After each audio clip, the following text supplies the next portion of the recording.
Okay, so are you ready for this? Yeah, let's do it. Always up for a good deep dive. I am too.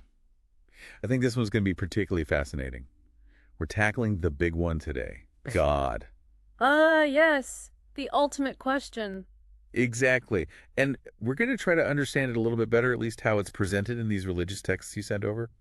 I got to say, just glancing through them, the sheer volume of different perspectives is pretty mind-blowing. Oh, absolutely. It's not a simple topic, is it? And these excerpts, they don't shy away from the complexity. Not at all. I mean, right off the bat, I was struck by how often the name Jehovah pops up, Hmm. especially in those Psalms. Right. It's not just a casual mention, is it? It feels deliberate, almost like saying the name holds a power of its own. You hit the nail on the head. In the ancient world, names were super significant, Like, they weren't just labels, they revealed something fundamental about the person, or in this case, the deity. So, using the name Jehovah so much, Yeah. what's the implication there? Well, it points to a personal connection, you see, a relationship, a covenant, even. Like, think about it. It's the difference between addressing a king as Your Majesty versus calling him by his first name. Hmm, that's a good analogy.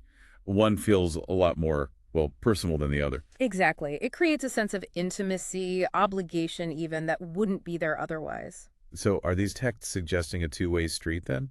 What do you mean? Well, with all this emphasis on a personal relationship, does that mean humans have a role to play in this covenant too, not just God? That is a crucial question, isn't it? I mean, the very idea of a covenant does suggest responsibilities and expectations on both sides. Hmm. And speaking of responsibility, there's that line from Psalm 100.3 that really struck me. Which one? The one that states that we're created by Jehovah and that we belong to him. Oh, yeah. Heavy stuff. I mean, that's not just talking about origins, right? It almost feels like ownership. Like we're not just these independent beings wandering around the universe. Right. There's a sense of belonging to something bigger than ourselves. It makes me wonder, though, does that idea of belonging to a creator feel empowering or, well, kind of limiting? Interesting question. It depends, doesn't it, on what you think belonging entails. Does it mean obedience, blind faith, or simply acknowledging a source? Yeah. And then there's the whole free will debate. I mean, if we belong to someone, does that restrict our choices? It's a complex interplay, that's for sure. Definitely something to ponder. Wow, we're barely scratching the surface, and this deep dive's already raising more questions than answers. Isn't it, though? Okay, let's jump to Isaiah 42.8. This one's pretty straightforward. God won't share his glory with idols. No ifs, ands, or buts. Nope, no sharing. A bold statement for sure, especially when you consider just how widespread idol worship was back then. So what does that tell us about this God? Well, it tells us that he demands exclusivity, right? Not just in belief, but in devotion. There's no room for other gods or idols. What strikes me is the word glory. What do you think that means in this context? Just power and recognition? That's a great question. I mean, glory, especially in ancient cultures, wasn't just about outward displays of power. It was more about inherent qualities, Yeah. like light, majesty, maybe even moral perfection. So it's not just about being powerful. It's about being glorious, inherently. Precisely. Almost like this verse is saying, look, my very essence is unique, set apart, and I won't allow it to be diluted or misrepresented. Makes you think about how many different ways humans have tried to represent the divine throughout history, and this God's having none of it. It's fascinating. Isn't it? Okay, let's shift gears a bit. Romans 10.43 throws a really powerful promise into the mix: salvation for all who call on Jehovah's name. Salvation. That's a concept at the core of a lot of faiths, isn't it? It is, but what's interesting here is that it's not presented as a passive thing. It Mhm. specifically says you have to call on God's name. Implying a conscious effort. Yeah, exactly. Like you have to actively seek that connection. Makes me think about how salvation's actually interpreted. Is it about the afterlife, a state of enlightenment here and now, or something else entirely? All valid questions. And then there's the question of what calling actually entails. Is it prayer?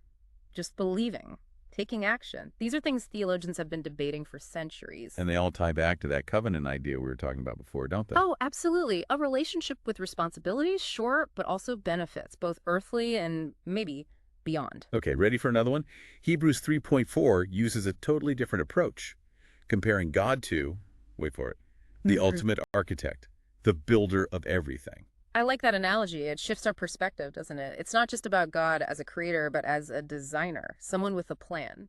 So if we're living in this house that God built, does that mean there's a blueprint, a specific way we're supposed to live. That's the million-dollar question, isn't it? Does it restrict our choices?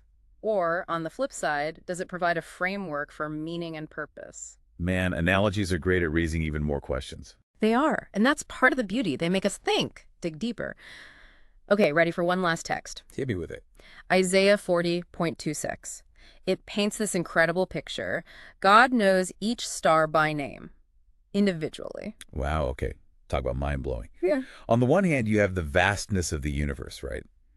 And then this idea that God knows each star on a personal level. It's a crazy juxtaposition, right? It speaks to a God who's simultaneously transcendent and immanent, like beyond our grasp, yet intimately involved in every detail of creation. That level of awareness is just, I can't even wrap my head around it. I mean, if he knows every star by name, what does that say about his awareness of us? It makes you wonder, doesn't it? Are we just lost in the crowd? Or are we known and valued in ways we can't even begin to imagine? So as we wrap up this deep dive, I think it's safe to say we've encountered some truly profound ideas about who God might be. A God defined by a specific name, a covenant maker, one who demands exclusive devotion, offers salvation, and is somehow both the grand architect and an intimate observer of everything. It's a lot to take in, that's for sure. But I think it shows us just how complex the idea of God really is. It's not a simple equation with a neat answer. It's a tapestry woven from power, intimacy, responsibility, and a depth of knowledge that we can barely comprehend. It's definitely a lot to ponder. So for everyone listening, we'd love to hear your thoughts. What resonated most with you? What questions are still swirling around in your head? And maybe most importantly, where will you go from here? What other sources, what other avenues will you explore to further your own understanding? Keep digging, keep questioning, keep diving deep. That's what it's all about. Until next time.